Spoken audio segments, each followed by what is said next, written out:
Hello and welcome, I'm Tafaragadamu. The World Refugee Day is just next door. And what makes this year's event a lot more different is that African leaders have decided that the theme for the year 2019 center around refugees, returnees, and displaced persons. But it's not business as usual.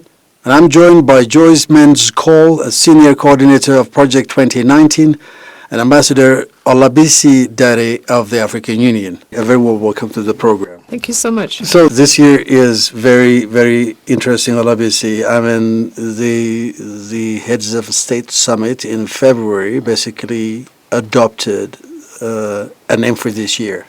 That's focus on refugees and IDPs, right? What was the rationale behind that? First of all, let me say that our leaders chose the theme of this year to be on forced displacement as a result of the fact that the Africa's share of those who are forcibly displaced globally is on the rise.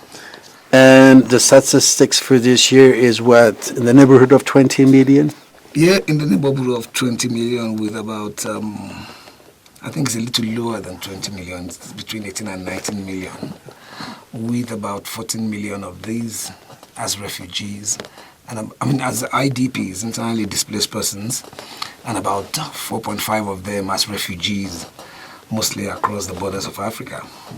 So when you look at these with the global share of the fact that we have just about 68 million people that are forcibly displaced globally, and Africa having almost near a third of that, not a third, but when you look at it in percentile time, if we have about 19 million out of 68 million. That's quite a figure. Yeah, that's a very, very high figure. And it is against that backdrop that our leaders felt that it is necessary to devote attention to the question of those who are in forced displacement. And one of the key things that they think the theme will do is addressing the root causes of why people are forcibly displaced. That's my question. Would this provide the platform to look into the root causes of the problem? Because they've always been there. You don't need a year named after refugees and displaced persons to be able to look into the root causes. Yeah, that's a totally different story. Also related. And I agree with you. But you see, the renewed focus on it, allows us to reflect, in deeper terms, in terms of dealing with those root causes. The root causes have always been there. That's why people are forcibly displaced. But if we are taking it as if it's normal, then it goes on. But sometimes you need to call yourself, you need to reflect deeper, and you need to look at why and how is this happening. And that's, I think, one of the key things that we're hoping that the reflections throughout this year will bring about amongst our leaders. And I think it's very good at that level. If they heighten it to their own level, then it can then draw down to the lower levels and everybody will become much more aware. Looking at it from the UN, the Refugee Agency, let's forget the root causes of the problem now. You are always on the receiving end, right? Yes, unfortunately. But no, Dr. Dari is correct in sort of saying that this is really, I think, a time in history, a moment where we have the opportunity, particularly the leaders in Africa, have the opportunity to use the 50th anniversary of actually a very progressive regime. The 1969 convention is, I don't want to compare it, but it has a number of provisions in it that really are the foundation for the generosity that has been demonstrated by so many countries. I wanted to just say that we've done recently a recount, and actually there are probably around 16 million internally displaced and probably over 7 million refugees in Africa. But you're absolutely correct that it's over a third of the total. So we can see that that whole question of responsibility sharing needs to be discussed first among African countries, but also with countries in the rest of globally, so that we look at. As UNHCR, obviously, we are the guardians of the 1951 International Convention, but clearly we have a strong interest in all regional conventions. And I think that this year is particularly important, and we're sitting here in Addis because it was adopted. The 1969 convention was adopted here in September, actually, and then it came into force on the 20th of June 1974. So this is kind of the locus, we can say, for an impetus now to look at those root causes and to try to find durable solutions. The most durable of those solutions are peace and development. And that's not readily available. It's not readily available in some situations, but I believe that many member states and the African Union as an entity has been trying to support, first of all, ending conflicts, but then also trying to look at ways in which peace can be negotiated. I would like to say here that what we have found is that women have been left out of most peace negotiations. And so Security Council Resolution 1325, which will have its 20th anniversary next year, along with the Beijing Platform for Action, which is the 25th anniversary. I think we'd need to look at this commemoration within the context, actually, of those actions as well, so that we shine a light on the situation of women and girls in particular, and also, but their strengths and the capacities and the resolve that they bring to displacement situations. Certainly, that thing we mentioned earlier, aside, I mean, the AU is overwhelmed, right? I mean, leaders in the African continent are overwhelmed by the refugee crisis, if you will, right? And also including IDPs. Yes. You know, you tend to kind of address some of the root causes in some part of Africa. Somewhere else in the African continent, something crops up, and all adding to those figures. Remember, you know, see what's happening in Northern Africa, in Libya. Yeah, I quite agree with you that the situation is quite overwhelming. But I want to dare say that on the continent, there has been constant effort to ensure that one of the key causes of displacement on the continent, which is basically conflict. And conflict, of course, arises out of the fact that there is governance deficit. When we have governance deficit in various forms, it leads to, non-inclusion, and people hit the bush, and of course, conflicts, starts. But first and foremost, our leaders have come to the recognition that conflict in itself has to be solved. And they have put in place both normatives and institutional mechanisms for doing this. These range from the African Peace and Security Architecture, the African Governance Architecture in itself, the Peace and Security Council as an institutional mechanism for dealing with conflicts, as well as the fact that other policy instruments have been put in place, including a post-conflict reconstruction and development policy, which in itself looks at these issues beyond just resolving it. And one of the key things that I want to draw here is the fact that basically there seems to be a receding on the part of Africans. If we imagine that the role played by women in looking at in resolving the Liberian crisis, for instance, was a very forward-looking role, and indeed it's one of those elements that should be brought into a post-conflict arrangement in terms of having durable peace. And 1325, as Madam Mendes-Cole just mentioned, also provides that framework through which you can look at how you can mainstream gender into conflict resolution. And that's a pivotal policy mechanism which on our side on the continent we have also built on by having a special envoy for women, to deal with peace and security matters. So all in all, what I'm trying to say is that overwhelming as it may look, there are several mechanisms that are being put in place. Our leaders are not sitting down. Yeah. They are forever looking at ways and means through which we can ensure that the source or the source of displacement, mainly, which is conflict, is actually resolved.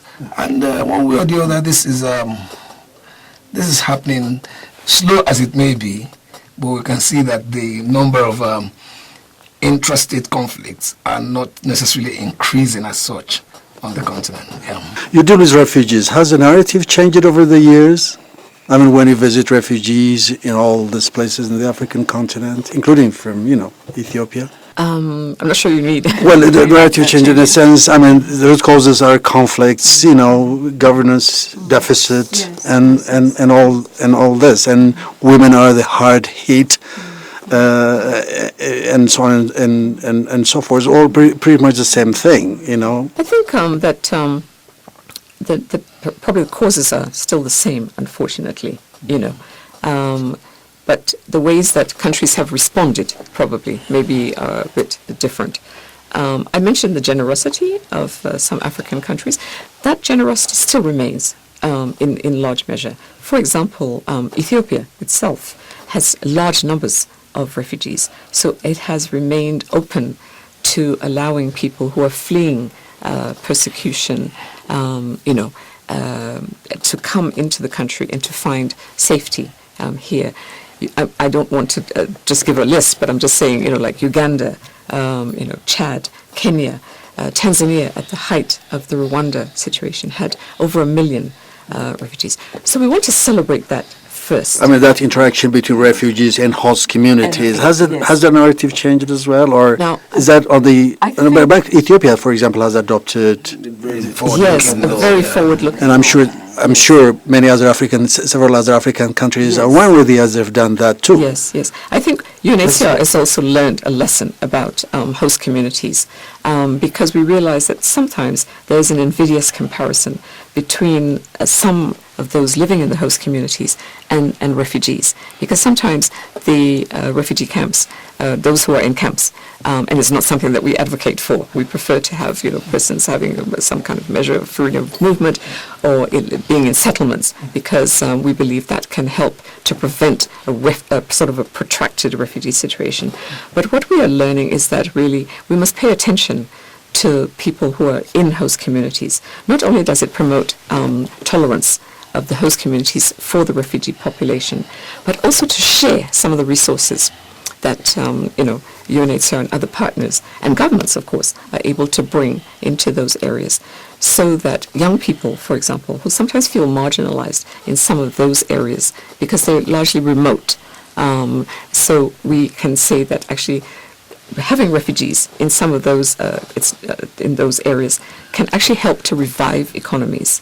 And that's what's in the Global Compact for Refugees, looking at inclusion of refugees from the very beginning into national processes. Some people would say, but some of our national development processes are already overwhelmed, like we use the question. But what we're saying is that we're looking for additional financing from private sector, from the World Bank, from the African Development Bank, so non-traditional partners, if we want to call them that would look at the benefit of supporting these kinds of areas, so that we actually can prevent people from living in displacement for large numbers of years, and children being without access to education. Seeking for finances from outside of the continent comes with its own problems, some say. Do you agree? Because the agenda it would be very difficult for Africans to own the agenda. To the extent that Africa has actually provided the global community with best practices, which has now been reflected in the Global Compact on, the Comprehensive Refugee Response Framework in itself. When you look at some of the best practices that we have seen on the continent, like what you have in Uganda, where refugees were made to become part of the environment. They could own land, they could be entrepreneurs, they could work, as also in Ethiopia, where refugees are open and allowed to work, and with the new law that Ethiopia has just put in place, which further reinforces the benefits of the Comprehensive Refugee Response Framework. And also the question of giving citizenship that Tanzania did some couple of years back to a huge number of Burundian refugees who 200,000 who have been in protracted refugee situation. And you see that these are best practices in themselves, which the whole world has come to accept in terms of responsibility sharing. And now this takes us in terms of responsibility sharing to the question of aid coming in. We do take aid for several reasons, and we have not stopped taking aid. So, if it's an aid of refugees, then we shouldn't stop it, and we shouldn't look at it from a very negative point of view. But it will be a totally different story, at least partly, if Africans were to raise their own resources to be able to solve their own Precisely, problems. and indeed that's where we are going right now, that Africa has realized the fact that even much as benevolent as the rest of the world may want to be, the point is that the sources of funding is reducing, and the pipe is almost getting dry. And therefore it takes us to this question of how then do Africa on its own begin to raise its own resources. And this is one of the key things that we're looking at, and speaks to the other forms of non-traditional sources of funding. And one of those key non-traditional sources of funding is actually on the continent here. We have a vibrant private sector on the continent, which is burgeoning. We have high net worth individuals, of which one of them is in this country, that are Africans, and we have a lot of foundations that are coming up on the continent with a huge resource base. And these are areas in which Africans themselves have not tapped into to raise resources for ourselves. And we cannot say we are poor. I don't believe that we are that poor.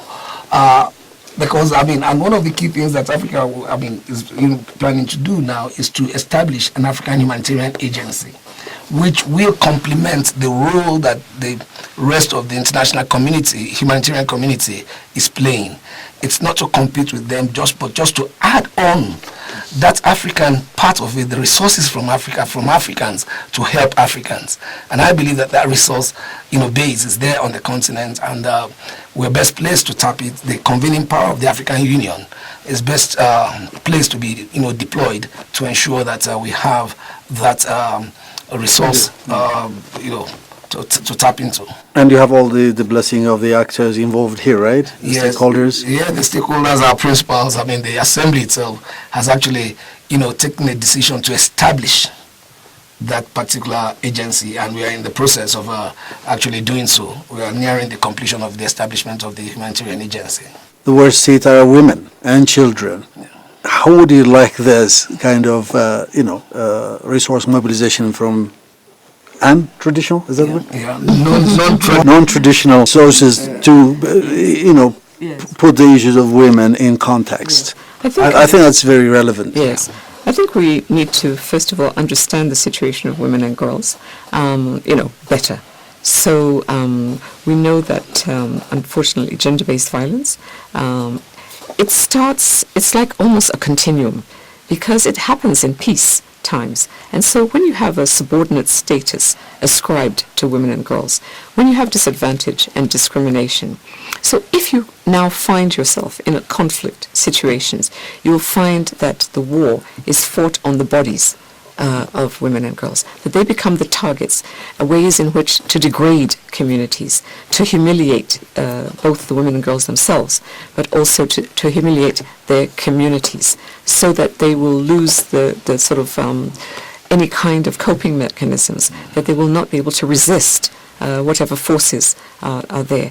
So I think You need to bring the women into leadership positions, even in those cases, right, to be able to run. Absolutely. I think it's very important. I want to commend Prime Minister Abiy, first of all, for having put into leadership such an important number, that you all have reached parity at the very top.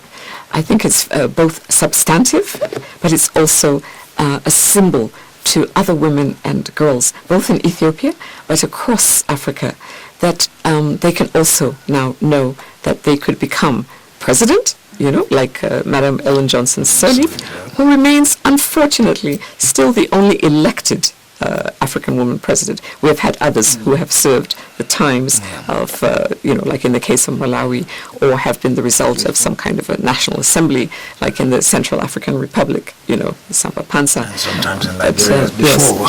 Yes, exactly. If we look back into the histories, of course, we would find that we have many women leaders. You're absolutely correct. I'm just talking about now within sort of post-colonial states.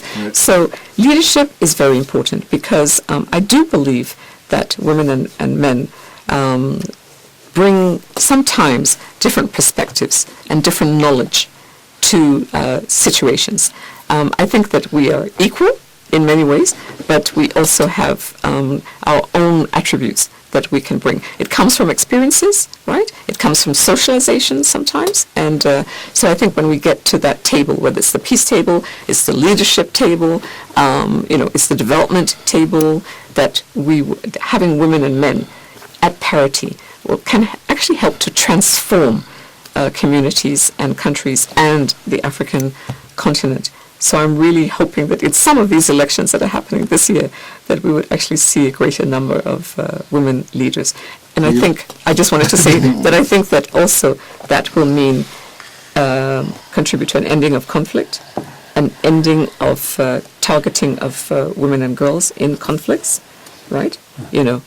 And the world will be a better place. How are you planning to observe the World Refugee Day this week? Okay, yeah, the World Refugee Day. The usual? No, it's not the usual. Well, it's the usual, but it's also not the usual. This year it's a little bit... What makes it unusual? Yeah, what makes it unusual is the fact that even though we're marking we have a lot of commemorative events around it. A series the 1969 convention. However, this year we'll be focusing on women in terms of the assistance that we are going to be bringing to the table. We are focusing on projects that promotes women. I'm very careful here. Not women and children, but women. Yes. Right, because first and foremost we believe that if the women folks themselves are put in a better shape, then of course the kids will enjoy more. So first and foremost, let's devote time to our mothers, to our sisters, to our daughters, to see that indeed their sufferings are alleviated in the first instance. In that wise, we're also hoping that we're also going to expand the level at which the assessment mission to camps, I'm not too sure we've identified the camps that will be going in Ethiopia, but Ethiopia is one of the countries where these projects are going to be, implemented. We're also hoping that we'll seize the moment and amplify the level at which this assessment mission will be done. We are hoping that the champion for the year may be, I don't have that information yet, but we're hoping that the champion may be part of that, of the commemoration of that and the launching of the project on women. But again, just to complement what Madame was saying in terms of the role of women, in terms of the bringing back stability on the continent. And I think one of the things that we need to do is to ensure that in the peace processes, that women play a pivotal role, because not only do they understand the situation that they find themselves better than the men that are fighting, but they're also part of the entire process of bringing back stability and reinforcing governance elements and building our governance structures in all our countries. And I believe that without them being part of that mediatory process, without them being part of that building back the peace in most of our fragile states, there's still going to be a lacuna, and that lacuna we need to fill it, and without it we'll always have a shortfall in terms of where we are when we conclude our peace arrangements. But is that felt across the African continent? Do people feel the same way that you do? Talking about the plight of refugees, about the role of women in this whole intervention, including leadership roles and so on and so forth. Is that felt across the African continent? Because it seems to be sometimes a discussion that's, the ivory tower kind of. No, I think that... And has that moved from the corridors of power to... I think absolutely that you will find that there is a consensus in most African countries, that leadership of women is necessary for peace and development, if we just put it like that. I know that we haven't seen it yet at the top in most of the African countries. As we mentioned, we still have only men as presidents, But I think that the voices of women have become stronger over time. and that the analysis that is being done, the interrogation of some of these issues, and the call and demand for action is stronger. And we have partners with men. It's not only being done by women. There are large numbers now of conscientized, I would call, men who, like Dr. Dari, are putting themselves out there and saying this has to end, and that it's only justice, and it's actually will help all of us. I believe that promoting and achieving gender equality is also going to liberate men, if I can put it that way. That you will also be freer from toxic masculinity, as we call it, and that will be such a tremendous, a thing for African countries, where we're going to make quantum leaps in development when we have the potential of all men, all women, all girls, all boys, quality education, to be able to move forward and really live the lives and have the Africa that we want, that the AU speaks about every day. A few months down the line, the very end of 2019, what will you be able to see in terms of this very topic of refugees and displacement? Because it's a year-long event that's happening across Africa, and you are pioneering, right? What is the expectation? The expectation, thank you very much. Come December 2019. It was a hard take that we take out of it. It was a concrete thing. What is the tangibles? And I agree with you. We don't just want to celebrate and have a whole year of celebrations. One of the key things is that that we hope to take out of this is that in an overarching manner that will be able to deliver humanitarian effectiveness. That is greater durable solutions to be provided. And in doing that, one of the key elements of that is that we are hoping that the humanitarian agency would have come on stream, and that by 2020 it will start operating on the ground. That's one of the key deliverables. Number two is that our normatives, because without the normatives, we cannot have policies that we can hold ourselves onto. So, and what I mean by our normatives, we're talking about the 1969 Convention. One of the key things that we're going to do this year is to ensure that we interrogate the 1969 Convention. The 1969 Convention itself is a forward-looking and expansive, legal regime beyond the 1951 and the 1967 Additional Protocol. And right now, you raised the issue of looking at the context in which refugee situation is also taking place today. Is in the same context as in 1969. Therefore, we'll be interrogating that particular notion of looking at how effective is still this 1969 convention and how we can tweak it in a manner to live up to the realities of today. We see that the jurisprudence around refugee situations and the question of basic principles and fundamental principles are that of non-refoulement are issues that we need to rethink, are issues that we need to expand on, are issues that are not stricto sensu as it was in 1969 or as it was in 1951. And these are all things that we need to look at, and we'll see that, and we're going to come up with commentaries which in themselves are tangible to look at how these things can then mutate, to something, bigger.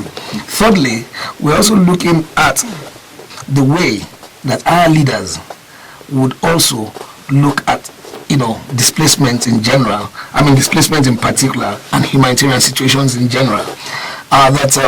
Basically we are hoping to also change, our value systems to be upward-looking in this regard.